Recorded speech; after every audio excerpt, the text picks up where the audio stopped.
yin po tayo ngayon. The lung meridian of the hand, great yin. The internal branch of the lung meridian begins in the interior of the middle warmer at nagflow downward to enter the large intestine. Its coupled organ, it flows up again, and through the diaphragm, it enters both the lungs.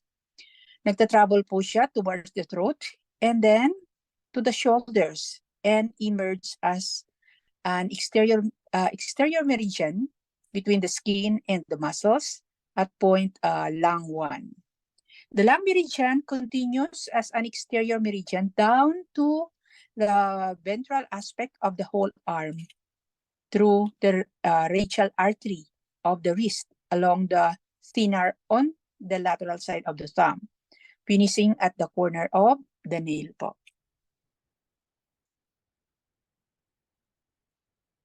So, lung 1 location, 6 tune lateral of the anterior midline and approximately 1 tune below lung 2, slightly medial to the lower border of the coracoid process. Point explanation. The alarm point of mu front point, ito po yung alarm po ng mu front point.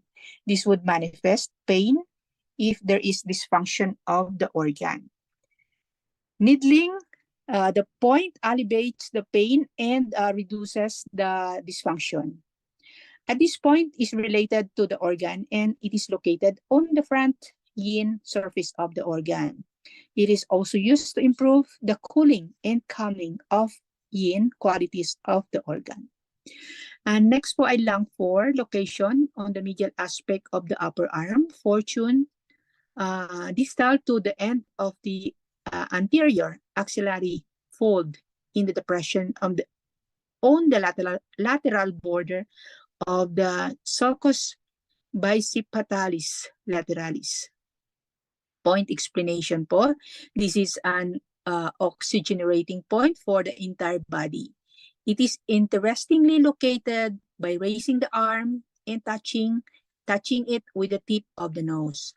It is used in the treatment of polyneuropathy, numbness, and for healing of wounds in the periphery, and to oxygenate nerve and brain cells in the treatment of multiple sclerosis, Alzheimer's disease, and paralysis. Paglang 5 naman po, location in the cubital crease on the radial aspect of the tendon of the biceps. Point explanation, this can be used to sedate. For the most part of yin, excessive mucus, lung edema, but could be used with certain needle techniques to sedate the young too. Bleeding of the vein in this region through bloodletting, one can also let out heat. Is very successful in the treatment of bronchitis, pneumonia, urticaria, and other similar heat conditions. All the important energy balancing points of the meridians are found between the elbow and finger. Ang tawag po nila dito ay the 5 element points. The Luo connecting point, the Yuan source point, and the Z clip point. We discussed their use in detail in the following chapters. So yan po. Nakikita po yung mga points po dyan.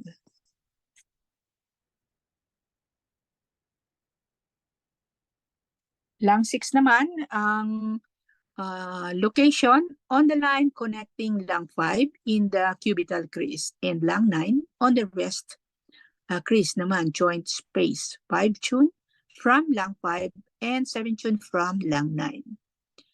Point explanation, this is the cyclic point of the lung meridian. Every meridian has a cyclic point which can be found in a cliff or an interspace between two structures such as the two muscles o kaya yung dalawang tendons. These points have the power to disperse the energy in the organ and meridian very quickly. So they are useful in the treatment of acute states of disease. In fact, it is convenient to remember them as acute points. So acute points po mga yan. Lang 7 naman, location on the radial aspect of the forearm directly above the styloid process of the radius, approximately 1.5 tune proximal to the wrist joint space, so rest crease in a V-shaped groove. Ang explanation po nito ay, this is the low connecting point of lung, which connects it with the large intestine. It's coupled meridian. This point is outside of the wrist on the large intestine meridian.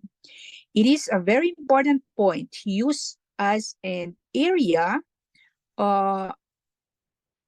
distal point for the neck and occiput as a meridian distal point for lung, and a confluent point naman for the extraordinary meridian, the ring meridian.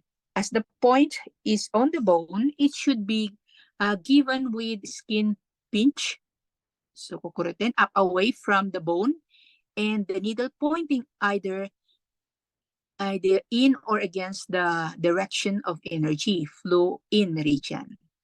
In most circumstances, it is given in the direction of energy flow, which is with needle pointing to fingers to tonify the yin. The superficial meridians that flow between the skin and the muscles have a continuous flow from one to the neighboring meridian. The lung meridian flows into the large intestine meridian next, but this energy flow is not always from the last point of the previous meridian into the first point of the following one. Sometimes energy flow from one to the neighboring meridian can be through an earlier point into the latter point. It should be noted that energy flows from point in lung 7 into lungs in this large intestine. And the point or entry into large intestine is through LI4 po.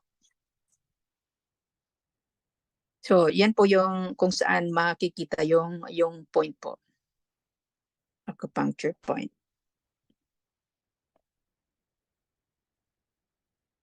So, punta po tayo sa lung 8. Lateral to the radial artery, 1 tune, proximal to the ventral wrist joint space, most distal rest crease po. Point explanation, this is the house element point of the lung meridian.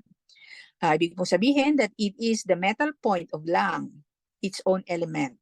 This point can be used for sedating or tonifying lung yin, which is the house energy of lung as it is a yin organ.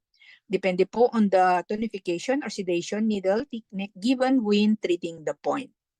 Next po tayo, lung 9, location on the ventral aspect of the wrist at the level of the wrist joint space, most distal rest crease. On the radial aspect of the radial artery and ulnar to the tendon of the abductor pollicis longus muscle. Point explanation, the tonification point and earth point of the meridian and an influential point po sa blood vessels. This is quite superficial point, the distal rest fold, radial to the radial artery. It is used for tonifying lung yin and to a lesser degree, lung yang. It is good point to energize a tired patient and also natitreat na po yung problems of the blood vessels, especially Raynaud syndrome. So dito, tingnan po natin yung lung 9. Yan po. Malapit po. Lung 8, lung 9, heart 7. Yan po. Style process of the radius. So location at the midpoint of the palmar border of the lung 10 po ito.